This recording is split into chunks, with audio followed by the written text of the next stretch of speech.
Okay, so let's talk about the algebra functions. Here's the deal. When you see this word algebra, it's basically talking about our four operations: addition, subtraction, multiplication, and division. And we are going to be using those operations on functions. So let's look at this first example. We have two functions. We have f of x equals x minus 3, and we have g of x is equal to 7x plus 5.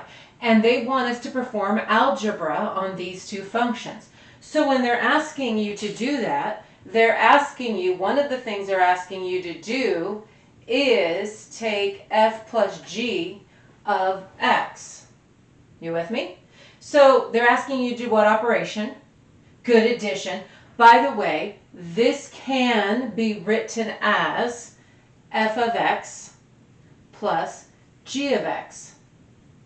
Okay? This is the shorthand of writing the addition of the two functions separately. So, you know what f of x is. What's f of x? Good. X minus 3. And you're adding to it g of x, which is, good, 7x plus 5. And when you add these, let's not get too, what's the word I'm looking for, too in depth. We know how to add these. We add like terms. We're going to end up, by the way, we should remove those parentheses, right?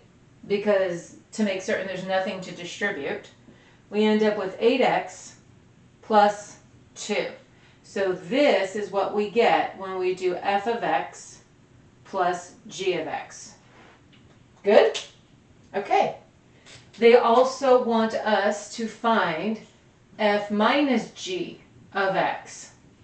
And again, same thing. It is these two functions. You can write it out separately with a subtraction sign in between.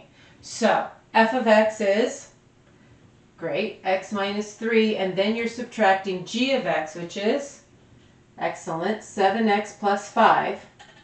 And just like we did in the last one, we need to get rid of the parentheses so we can see the problem we're working on.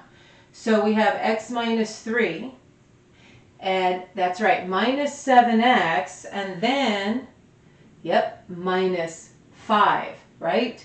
That subtraction sign is going to be distributed, so be very careful about the subtraction problem because you're going to have to distribute the minus sign. So this is what I have for f minus g of x. Good? Okay. And they would also like us to find f times g of x. Well, that looks like just a typical multiplication problem between two binomials, which we are used to doing. So follow along. I'm sure you can see where I'm getting these particular terms. And so I end up with 7x squared minus 16x minus 15. Everybody good? Okay. One more. We need to find f divided by g of x. So we have x minus 3 over 7x plus 5. And can you do any canceling? Yeah, there's no canceling to be done there, is there? Okay, so clearly adding and subtracting, multiplying and dividing these things aren't that big of a deal. It's what we're used to doing. They just never phrased it this way as the algebra functions.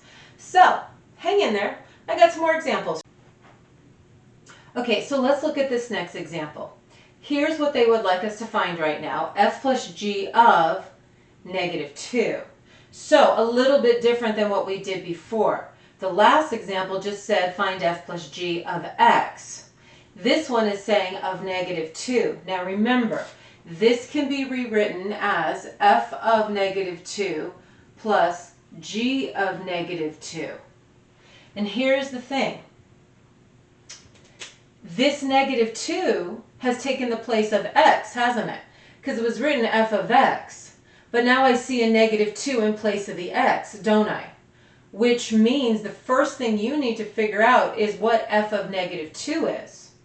So we're going to do some side work over here. And f of negative 2. Well, that means take out the x and put the negative 2 in its place. So we took out the x and we put negative 2 in its place, and then we squared it, and we're subtracting 2. And so we have 4 minus 2, which is just equal to 2. So this is just 2. With me? All right, now we've got to figure out g of negative 2. So same situation. Instead of the x, I have negative 2. So when I start writing g, I'm going to write 3 times the negative 2, because out goes the x and in goes negative 2, which will give me negative 6. So in this particular case, when I'm taking f plus g of negative 2, and I substitute the negative 2 into each function, I end up with an answer of negative 4. Cool? Are you with me? Okay, let's do another one.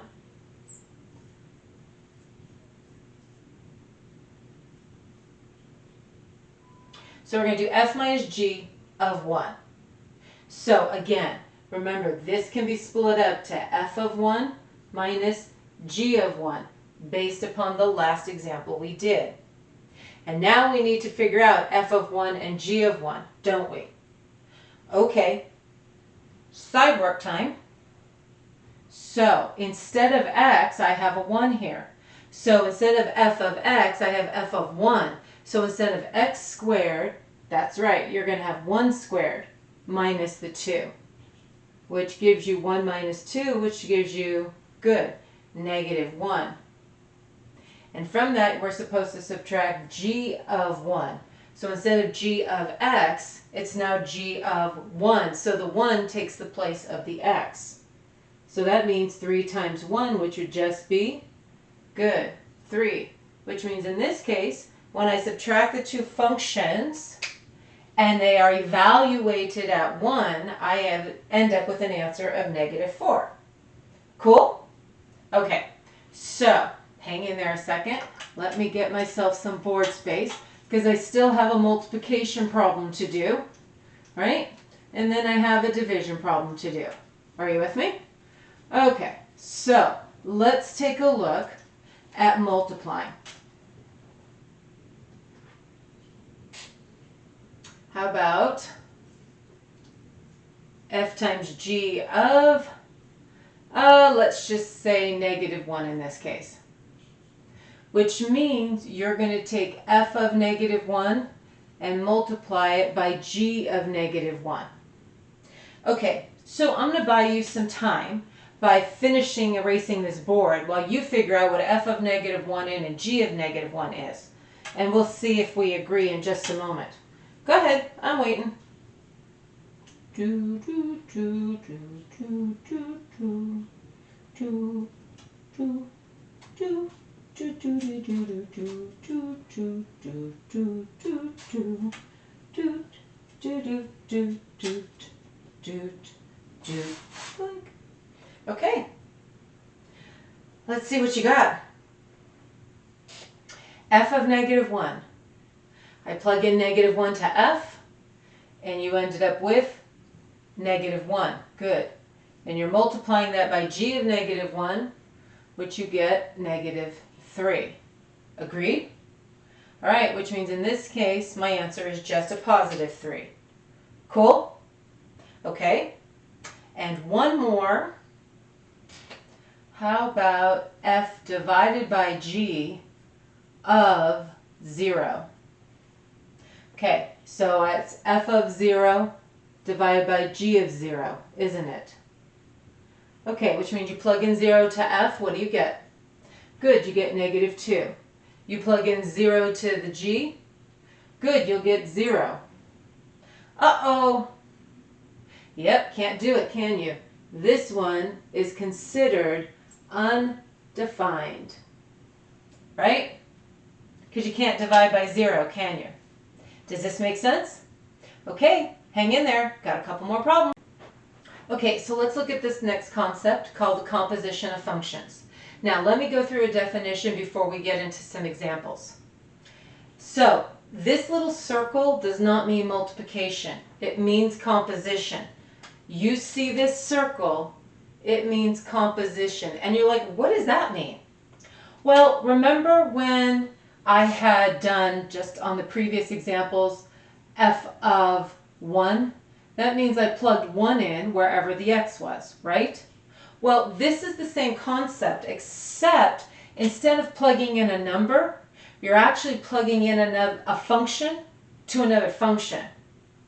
Again, this means, composition means you're taking a function and plugging it into another function. Similar to this example. So, let me show you how to rewrite this notation. This says take the function f and plug into it the function g of x. That's what this notation means. Take the function f, which was written first, and plug into it the function g, which was written second. Okay? So, let's do an example so we can get the hang of this. Okay, so we're going to let f of x be 2x, and then we're going to let g of x be equal to the square root of x. Got it? And we are going to find f composition g of x. With me? All right, now, by definition, notation, we can rewrite this. First function is f of the second function, g of x. Now, order of operations says do parentheses first. Remember, brackets are also parentheses. So inside these brackets is g of x. Do I know g of x? Yeah, it's the square root of x, which means I can say f of the square root of x. Which means into the function f. Remember, this meant plug in the 1 for the x, right? This is saying instead of the x, you're going to plug in a square root of x. So the function f says 2 times x, doesn't it? Well, I'm still going to have 2 times, but not x, according to this, the square root of x. I'm taking a function and plugging it into another function. You with me? Okay, let's do another example, just to make certain that you're getting the hang of this.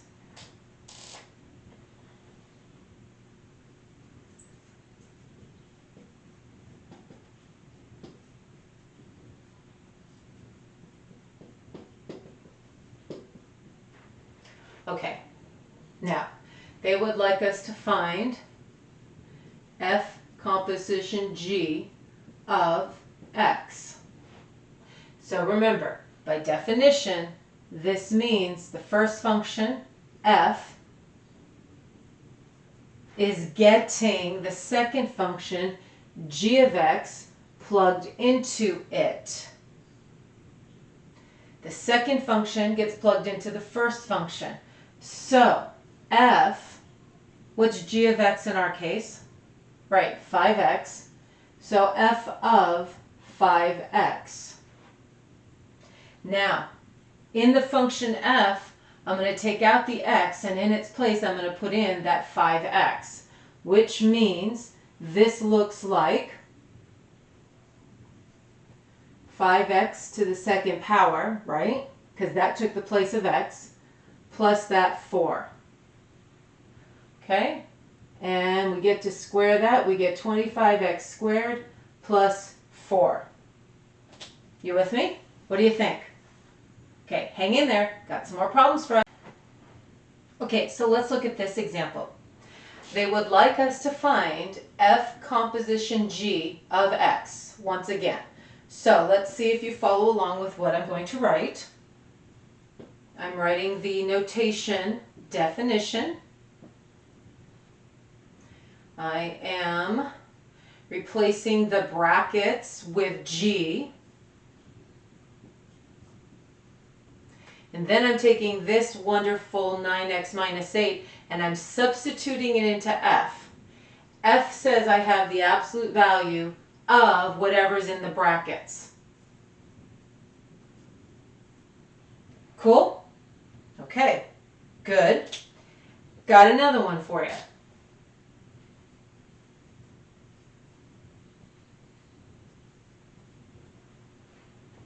Still a composition, right? Okay, so by definition,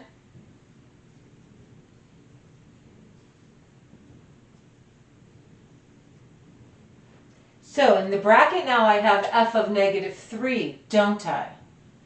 Okay, which means I got a little bit of side work to do. I need to actually figure out what f of -3 is before I can continue with this problem. So f was the absolute value of x, right?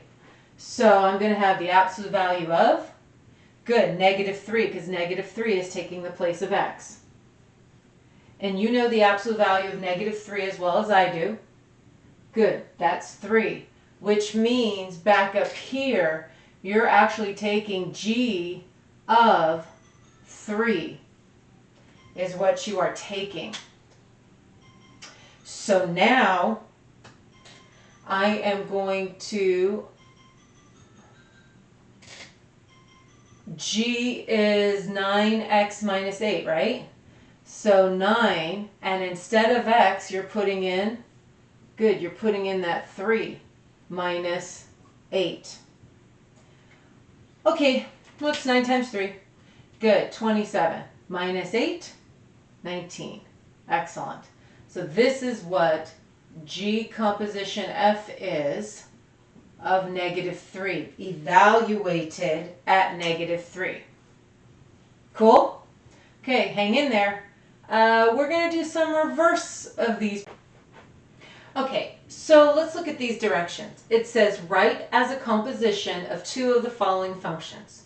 So the first problem gives us this function h of x is equal to the square root of x minus 7. And they would like us to rewrite this h, capital H function as a composition of two of these. So the question is, which of these two did we use to create this particular function? And remember, composition means you took one function and plugged it into another function. So you're like, well, how am I supposed to figure that out? All right, there's some key factors here. The first thing I'm seeing is I have a square root. So I know right off the bat I'm dealing with g of x. This is what I know I'm going to be dealing with. The other thing I'm noticing is there's an x squared minus 7, which means I'm going to also be dealing with h of x. Now the question is, which function got plugged into the other one? Did we take this square root and plug it into this one? Or did we take this whole thing and plug it into g? Yeah, some of you can see it. So if I took x squared minus 7 and plugged it into g and got rid of this x, I would have this x squared minus 7 underneath, wouldn't I? So here's the deal. We got rid of this x and we plugged in the x squared minus 7, which means h got plugged into g, right? So let me kind of show you. Let me see if I can unwrap it backwards. So we have h of x was equal to this, right? And what we're noticing is under the square root was h of x, wasn't it? Which means h of x got plugged into the g of x, didn't it? Which means in this case we had g composition h of x that created this larger function. Okay on this one? All right. Let's look at number 2 here. This was the result of the composition of two of these. So the question is, which of these two did we use, did we combine, did we plug into the other to get this capital G function? So again, I'm noticing a square root, which means I know I'm dealing with g of x. But I'm also noticing this 2, which means more than likely we used f. Agreed? All right, so the question is, what did we plug into the other? Did we take this 2x and plug it underneath the square root? Or did we take this square root and put it in place of this x? Yeah, some of you see it. It looks like we took the square root and got rid of the x here and plugged it in, didn't we? Okay, so G got plugged into F, didn't it? Right? G got plugged into F, and that created this capital G of X function. Y'all with me? Okay, you have fun with this stuff, and I'll catch you on the flip